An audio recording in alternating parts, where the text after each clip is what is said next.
അപ്പോൾ കുറച്ച് കൂട്ടുകാർ പറഞ്ഞു കുഴപ്പമില്ല, ഞങ്ങൾ ഒന്ന് നോക്കട്ടെ എന്ന് പറഞ്ഞിട്ട് പാണ്ഡവാസ് നാടൻപാട്ട് ഗ്രൂപ്പ് എൻ്റെ ഏറ്റവും അടുത്ത സുഹൃത്തുക്കളാണ്. അവർ പാടിയിട്ട് റോട്ടിൽ പാടിയിട്ട് 1,00,000 രൂപ എനിക്ക് കൊണ്ട് തന്നു. ഈ 1,15,000 രൂപയാണ് എനിക്ക് ഔട്ട് സൈഡിൽ നിന്ന് ഇങ്ങനെ കിട്ടിയേക്കുന്നത്. അതും എൻ്റെ ഈ കലാകാരന്മാരായിട്ടുള്ള കുറച്ച് കൂട്ടുകാർ. അപ്പൊ അത് സുധി, അത് അവരുടെ വൈഫ് കൊച്ചുകുട്ടികളൊക്കെ പാടിയായിരുന്നു. അപ്പൊ ഇത് ഞാനിത് പറഞ്ഞോണ്ട് ആദ്യം പറഞ്ഞത് പറയണം ഇവരുടെ കാര്യം. കാരണം എനിക്ക് ഒരു സപ്പോർട്ടായിട്ട് വന്ന അവർ മാത്രമേ ഉള്ളൂ. അപ്പൊ അവർ സാമ്പത്തികമായിട്ട് അവരെന്നെ ഈ ഒരു രീതിയിൽ ഒരു 1,15,000 രൂപ എനിക്ക് 1,15,000 തന്ന് സഹായിച്ച്. പിന്നെ അവരുടെ ബാക്കിയുള്ള ഈ താക്കോൽ കൊടുക്കുന്ന സമയത്തൊക്കെ ആണെങ്കിൽ നാടൻപാട്ട് ടീമാണ് വന്ന എല്ലാ സ്റ്റേജിന്റെ കാര്യത്തിലും എല്ലാം ചെയ്ത് എന്നെ സഹായിച്ചു. ഞാൻ ഒറ്റക്കല്ലേ, ഞങ്ങൾ 2-3 പേരിലുള്ളൂ.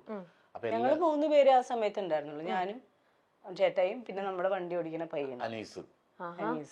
പിന്നെ അവൻ നിന്ന് പണിയിപ്പിക്കും, പിന്നെ ഞാൻ പോയിട്ട് വരുമ്പോ ഞാൻ നിന്ന് പണിയിക്കും. ചേട്ടായി നമ്മുടെ വീട് സ്വന്തം വീട് പണിയണ പോലെയാണ്. രാവിലെ എനിക്കോ കുളിച്ച് റെഡിയോ അനീസ് വരും, ഇവർ രണ്ടും കൂടി പോവും. അവിടുത്തെ പണി വന്ന അല്ലെങ്കിൽ രാവിലെ വിളിക്കും, ഷൂട്ട് ഉണ്ടെങ്കിൽ വിളിച്ച് ചോദിക്കും അവരോട് എന്താ പണിക്കാർ വന്നോ നിന്നോ. അപ്പൊ അയ്യോ ഇല്ല ചേട്ടാ ഇന്ന് പണിക്കാർ വന്നിട്ടില്ല. അപ്പൊ തന്നെ പണിക്കാരെ വിളിക്കും, എന്ത് നിങ്ങൾ വരാത്ത, അപ്പൊ ഞങ്ങൾ ഇന്ന ദിവസം വരും. അങ്ങനെ അത് അത്രയും ദിവസം തലക്ക് വെളിവില്ലാത്ത പോലെയായിരുന്നു ചേട്ടായിയുടെ ഓട്ടം. പിന്നെ ആണെങ്കില് പൈസ ഇല്ലാണ്ട് വരുന്ന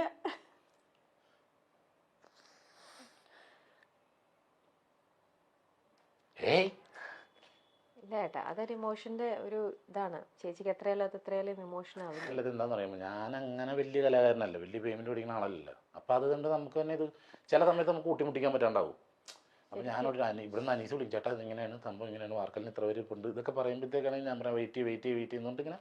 അങ്ങനെയൊക്കെയാണ് ചെയ്തത്. അപ്പൊ പിന്നെ ഞാൻ കോളേജിൽ ഉദ്ഘാടനത്തിനൊക്കെ പോകുമ്പോൾ പിള്ളേർ പറയും, ചേട്ടാ പൈസയൊന്നും ഇല്ലട്ടാ, ഞങ്ങൾ ഇങ്ങനെ കുഴപ്പമില്ല എനിക്കൊരു 10 ഏക്കർ സിമെന്റ് എടുത്ത് തന്നാന്ന് പറയും. അങ്ങനെയൊക്കെ പറഞ്ഞ് സാധനം ഞങ്ങൾ ഈ പറഞ്ഞ സമയം കൊണ്ട് തന്നെ വീടൊക്കെ ചെയ്ത് കൊടുത്തു. അപ്പൊ സിനിമ ഇല്ല, അങ്ങനെയില്ല, ഇങ്ങനെയുള്ള പ്രശ്നങ്ങളൊക്കെ ആയിട്ട് മൊത്തം വീടിന്റെ ലോണ്, വണ്ടിയുടെ ലോണ്, ഇങ്ങനെയൊക്കെ പതിനെട്ടൊക്കെ ഇത് ഒക്കെ കൂടി ഇങ്ങനെ കുഴഞ്ഞു മറിഞ്ഞ് കിടക്കുക.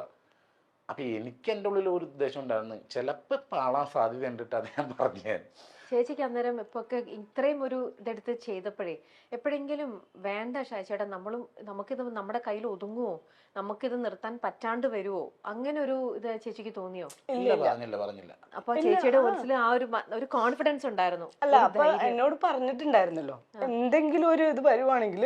നോക്ക്, നമ്മുടെ കൂട്ടത്തിൽ തന്നെ നമ്മളെ ഈ കണ്ടുകൊണ്ടിരിക്കുന്ന എത്രയോ പേര് ഇന്നത്തെ കാലത്ത് നമ്മൾ നോക്കിക്കഴിഞ്ഞാൽ നമ്മുടെ സമൂഹത്തിൽ സെൽഫിഷ് ആയിട്ടുള്ള ആൾക്കാരാണ് കൂടുതൽ. എല്ലാവരും നമ്മളൊക്കെ ഏതെങ്കിലും ഒരു പോയിന്റിൽ, ഞാൻ ഉൾപ്പെടെ നമ്മളെല്ലാവരും ഒക്കെ സെൽഫിഷ് ആയിട്ട് പലപ്പോഴും ചിന്തിക്കുന്ന ആ ഒരു സാഹചര്യത്തിലാണ് ഇവര് രണ്ടുപേരും ഒരു രീതിയിലും ഒരിത്തിരി പോലും ഇവർ സെൽഫിഷ് ആയിട്ട് ചിന്തിച്ചിരുന്നെങ്കിൽ ഇന്ന് ഈ പറയുന്ന വനജ എന്ന് പറഞ്ഞ അവർക്ക് ഈ വീടും കാര്യങ്ങളും ഒന്നും ഉണ്ടാവില്ലായിരുന്നു. ഇന്നിപ്പോൾ ചേച്ചിയുടെ കണ്ണിൽ നിന്ന് വരുന്ന ഇതുണ്ടല്ലോ, അതെന്റെ പൊന്നു ചേച്ചി, അത് ഒരുപാട് പേര് ഭയങ്കരമായിട്ടും അത് ഇത് ചെയ്യേണ്ട ഒരു ഇതാണ്. ഇത് ഞങ്ങള് ആ സമയം എന്ന് പറഞ്ഞാൽ കൊണ്ടുപിടിച്ചു. ഞാൻ ആ സിനിമയായിട്ട് വന്ന സമയത്താണ്. അപ്പൊ നിറച്ച് പടങ്ങൾ വെക്കണ്ടേ, ആ സമയത്താണ് നമ്മൾ വീട് വെക്കണം. അത്ര നാളെ ഞങ്ങൾ 15 വർഷം അടക്കം താമസിക്കും. വീട് വെച്ച് കയറി ഞങ്ങൾ എൻ്റെ അമ്മയുടെയും വൈഫിൻ്റെ അമ്മയുടെ എല്ലാവരും ആഗ്രഹം ഞങ്ങൾ എവിടെയും സെറ്റായി കാണാനായിട്ടായിരുന്നു.